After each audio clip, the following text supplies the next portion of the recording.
نوح علیہ السلام کا ایک بیٹا سام تھا۔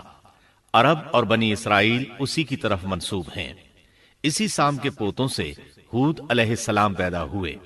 ان کا نسب نامہ اس طرح ہے: ہود بن عبداللہ بن رباح بن جارود بن عامر بن اوس بن ارم بن سام بن نوح۔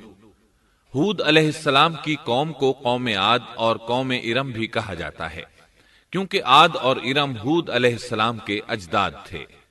قوم ہود احقاف نامی ایک بستی میں آباد تھی، اور یہ بستی عمان اور حضرہ موت کے درمیان ریت کے ٹیلوں والے علاقے میں تھی۔ عربی میں احقاف ریت کے ٹیلوں کو کہتے ہیں۔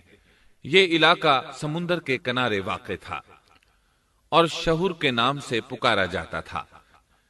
قرآن مجید میں سورۃ الاحقاف آیت 21 میں اللہ تعالیٰ نے انہیں ان کی بستی کی طرف منسوب کرتے ہوئے مخاطب کیا ہے۔ وَاذْكُرْ أَخَا عَادٍ إِذْ أَنذَرَ قَوْمَهُ بِالْأَحْقَافِ۔ اور عاد کے بھائی کو یاد کرو جبکہ اس نے اپنی قوم کو احقاف میں ڈرایا۔ قوم عاد کے لوگ اپنی رہائش کے لیے خیمے پسند کرتے تھے۔ ان کے خیمے بہت مضبوط اور پختہ ہوتے تھے۔ یہ لوگ ان کو بڑی مہارت سے بناتے تھے، پھر ان پر فخر کرتے تھے۔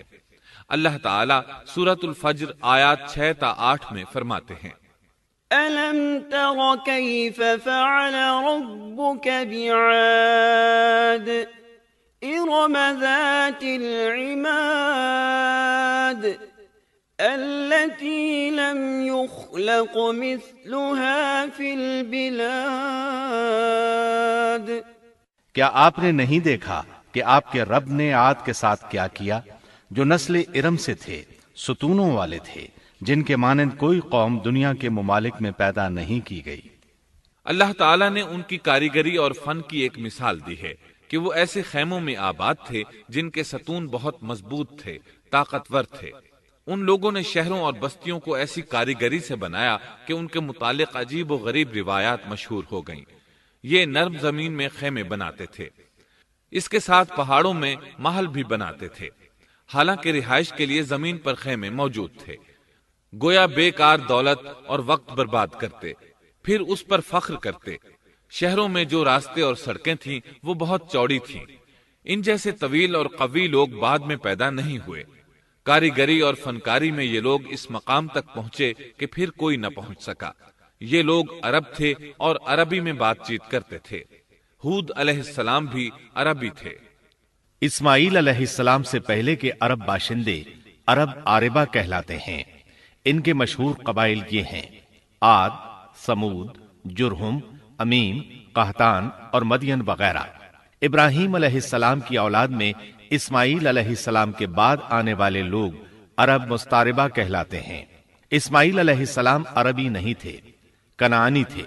جب ابراہیم علیہ السلام اسماعیل علیہ السلام کو مکہ معظمہ میں چھوڑ آئے اور اسماعیل علیہ السلام نے عربوں سے میل جول قائم کیا تو ان سے عربی سیکھ لی اور اس میں بہت مہارت پیدا کر لی، یہاں تک کہ آپ کو عرب کا فصیح کہا جانے لگا۔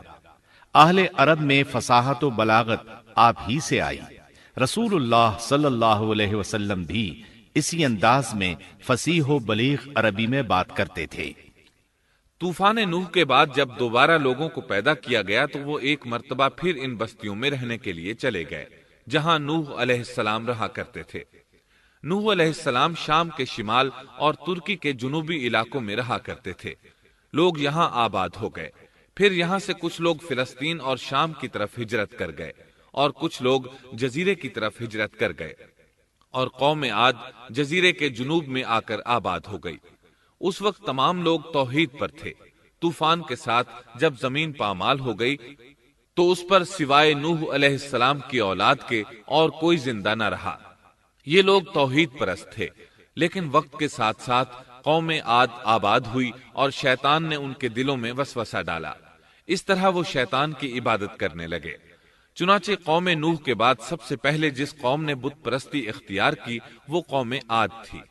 اس قوم کو اللہ تعالیٰ نے بہت ڈیل ڈال دیا تھا، وہ بہت طاقتور قوم تھی۔ مفسرین بیان کرتے ہیں کہ ان کے جسم بہت مضبوط اور ٹھوس تھے، قد بہت لمبے تھے، آدم علیہ السلام کا قد 60 ہاتھ تھا، اس قوم کا قد بھی قریباً اتنا ہی تھا۔ اس طرف سورۃ الاعراف آیت 69 میں اشارہ موجود ہے۔ اللہ تعالیٰ فرماتے ہیں وَاذْكُرُوا إِذْ جَعَلَكُمْ خُلَفَاءَ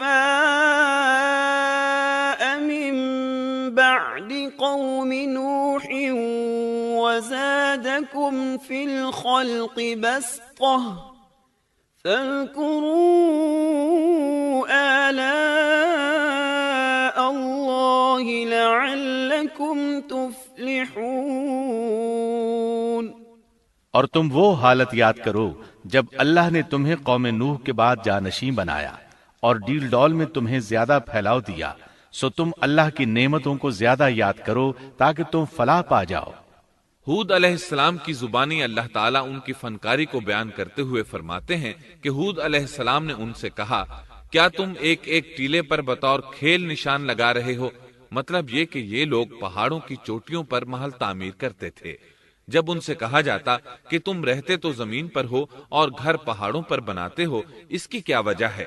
اور تم اتنے مضبوط محل تعمیر کر رہے ہو، گویا ہمیشہ یہیں رہو گے۔ وہ لوگ دراصل ٹیلوں، گھاٹیوں، دروں اور پہاڑوں پر عمارات تعمیر کرتے تھے، اور ان کا مقصد ان میں رہنا نہیں تھا، بلکہ صرف کھیل کود کے لیے ایسا کرتے تھے۔ ہود علیہ السلام نے انہیں جھنجھوڑا کہ تم ایسا کام کیوں کرتے ہو جس کا کوئی مقصد نہیں، جس کام کے فضول ہونے میں کوئی شک نہیں۔ ہود علیہ السلام انہیں واعظ کرتے تھے، اے میری قوم، اللہ نے تمہیں بڑی قوت سے نوازا ہے۔ تمہاری طاقت کا عالم یہ ہے کہ جب تم کسی پر ہاتھ ڈالتے ہو تو ظلم کرتے ہو، کوئی شخص تمہارے سامنے آنا گوارا نہیں کرتا، لہذا اللہ سے ڈرو اور میری پیروی کرو۔ اس سے ڈرو جس نے ان چیزوں سے تمہاری مدد کی۔ اللہ تعالیٰ نے اپنی ہر طرح کی نعمت، مال، اسباب، اولاد، باغات، شہر، قوت، جسامت اور صنعت کاری سے تمہیں نوازا ہے، لہٰذا تم اللہ سے ڈرو اور میری اطاعت کرو۔ لیکن ان کی قوم نے کوئی اثر نہ لیا، نہ ان پر ایمان لائی، الٹا لگی تکبر کرنے، اللہ کی حمد کی بجائے اس کی ناشکری کرنے لگی۔ اور تکبر کے بارے میں بات یہ ہے کہ جب سے ابلیس نے اس کو اختیار کیا، یہ اس وقت سے آزمائش بن چکا ہے۔ اللہ تعالیٰ سورہ حامیم السجدہ آیت 15 میں فرماتے ہیں، فَأَمَّا عَادٌ فَاسْتَكْبَرُوا فِي الْأَرْضِ بِغَيْرِ الْحَقِّ وَقَالُوا مَنْ أَشَدُّ مِنَّا قُوَّةً أَوَلَمْ يَرَوْا أَنَّ اللَّهَ الَّذِي خَلَقَهُمْ هُوَ أَشَدُّ مِنْهُمْ قُوَّةً۔ پس قوم عاد نے تو بے وجہ زمین میں سرکشی شروع کر دی اور کہنے لگے کہ ہم سے زوراور کون ہے؟ کیا انہیں یہ نظر نہ آیا کہ جس اللہ نے انہیں پیدا کیا ہے وہ ان سے بہت ہی زیادہ زوراور ہے؟ جب یہ لوگ اپنی سرکشی اور کفر میں حد سے بڑھ گئے، تب اللہ تعالیٰ نے ہود علیہ السلام کو ان کی طرف بھیجا۔ انہوں نے انہیں اللہ کی طرف بلایا اور کہا، اے میری قوم، اللہ کی عبادت کرو، اس کے سوا تمہارا کوئی معبود نہیں۔ کیا تم ڈرتے نہیں؟ قوم کے کافر سردار کہنے لگے، ہم تو دیکھتے ہیں کہ تو نری بے وقوفی میں ہے، ہمارے خیال میں تو جھوٹا ہے۔ اس پر ہود علیہ السلام نے فرمایا، میری قوم، میں بے وقوف نہیں، میں تو تمام جہانوں کے پروردگار کی طرف سے بھیجا گیا ہوں، تمہیں اپنے رب کے پیغامات پہنچا رہا ہوں، اور ہوں بھی تمہارا دلی خیر خواہ اور امانت دار۔ کیا تم اس بات سے تعجب کرتے ہو کہ تم میں سے ایک شخص کی معرفت، اللہ کا ذکر تم تک پہنچا کہ وہ تمہیں خبردار کر دے؟ تم اللہ کی اس نعمت کو یاد کرو کہ اس نے تمہیں قوم نوح کے بعد خلیفہ بنایا اور ڈیل ڈول میں تمہیں زیادہ پھیلاؤ دیا۔ تم اللہ کے احسانات کو یاد کرو تاکہ فلاح اور نجات پا جاؤ۔ ہود علیہ السلام نے اللہ کی عظیم نعمتوں کے ساتھ انہیں نصیحت کی، لیکن وہ بدبخت کفر ہی کرتے رہے۔ آخر انہیں جھنجھوڑنے کے لیے انہوں نے فرمایا، اے میری قوم، اللہ ہی کی عبادت کرو، اس کے سوا تمہارا کوئی معبود نہیں۔ تم تو صرف بہتان بازی کر رہے ہو، یعنی جن بتوں کی تم پوجا کر رہے ہو ان کی پوجا تم نے خود گھڑی ہے۔ اللہ تعالیٰ نے تو اس کے متعلق کوئی دلیل نازل نہیں فرمائی۔ میری قوم کے لوگوں، میں تم سے اس دعوت و تبلیغ کی کوئی اجرت نہیں مانگتا، میرا اجر اس کے ذمے ہے جس نے مجھے پیدا کیا ہے، تو کیا تم پھر بھی عقل سے کام نہیں لیتے؟ اے میری قوم کے لوگوں، اپنے رب سے گزشتہ گناہوں کی معافی طلب کرو، آئندہ گناہوں سے توبہ کرو، تاکہ وہ برسنے والے بادل تم پر بھیج دے اور تمہیں طاقت میں اور بڑھا دے، تاکہ تم گناہگار ہونے کے باوجود روگردانی نہ کرو۔ ہود علیہ السلام مسلسل انہیں دعوت دیتے رہے، لیکن وہ ظالم قوم نوح کی طرح ان کا مذاق اڑانے لگی اور کہنے لگی، ہمارے خیال میں تو بے وقوف ہے، اور شاید تو ہمارے کسی معبود کے بڑے جھپٹے میں آ گیا ہے، تو ہمارے بتوں کو برا کہتا ہے، اس لیے ان میں سے کسی کی مار تم پر پڑی ہے، اسی لیے تو ذہنی مریض بن گیا ہے۔ وہ ظالم لوگ چونکہ آخرت پر ایمان نہیں رکھتے تھے اور دنیا میں خوشحالی کی زندگی بسر کر رہے تھے اور تھے بھی اپنی قوم کے سردار، اس لیے اپنے ماتحتوں سے کہنے لگے، یہ تو تم جیسا ہی انسان ہے، وہی کچھ کھاتا ہے جو تم کھاتے ہو اور پیتا بھی وہی کچھ ہے جو تم پیتے ہو۔ اب اگر تم نے اپنے جیسے انسان کی اطاعت قبول کر لی تو سخت خسارے میں رہو گے۔ کیا یہ تمہیں اس بات سے دھمکاتا ہے کہ جب تم مر کر خاک اور ہڈیاں بن جاؤ گے تو پھر زندہ کیے جاؤ گے؟ ہرگز نہیں، یہ بات امکان سے باہر ہے جس کا وعدہ تم سے کیا جاتا ہے۔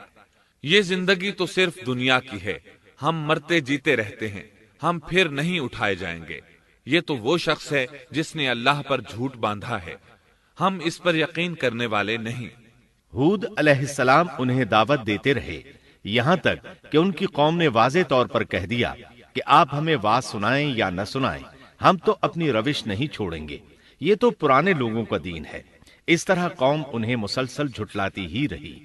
آخر ہود علیہ السلام نے بھی انہیں کھلم کھلا دھمکی دی اور فرمایا، لوگوں سنو، میں صرف تمہیں ہی نہیں اللہ کو بھی گواہ بنا کر اعلان کرتا ہوں کہ اللہ کے سوا جس کی عبادت ہو رہی ہے میں ان سب سے بری طرح بیزار ہوں۔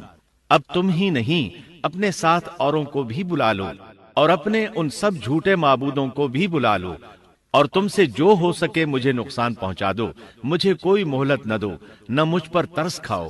یہ فرمانے کے بعد انہوں نے اللہ سے دعا کی، رب انصرنی بما کذبون، اے پروردگار ان کے جھٹلانے پر تو میری مدد فرما۔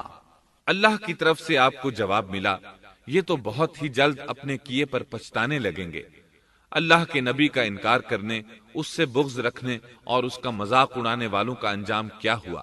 اللہ نے انہیں ایسے زناٹے کی آندھی سے تہس نہس کیا کہ جس کی تاریخ میں مثال نہیں ملتی۔ اللہ نے ان سے بارش روک لی، اس سے خشک سالی کی کیفیت پیدا ہو گئی، درخت اور پھل ختم ہو گئے، وہ لوگ بارش کی خواہش کرنے لگے۔ اسی حالت میں ایک دن اللہ نے انہیں عذاب دینے کا ارادہ فرمایا۔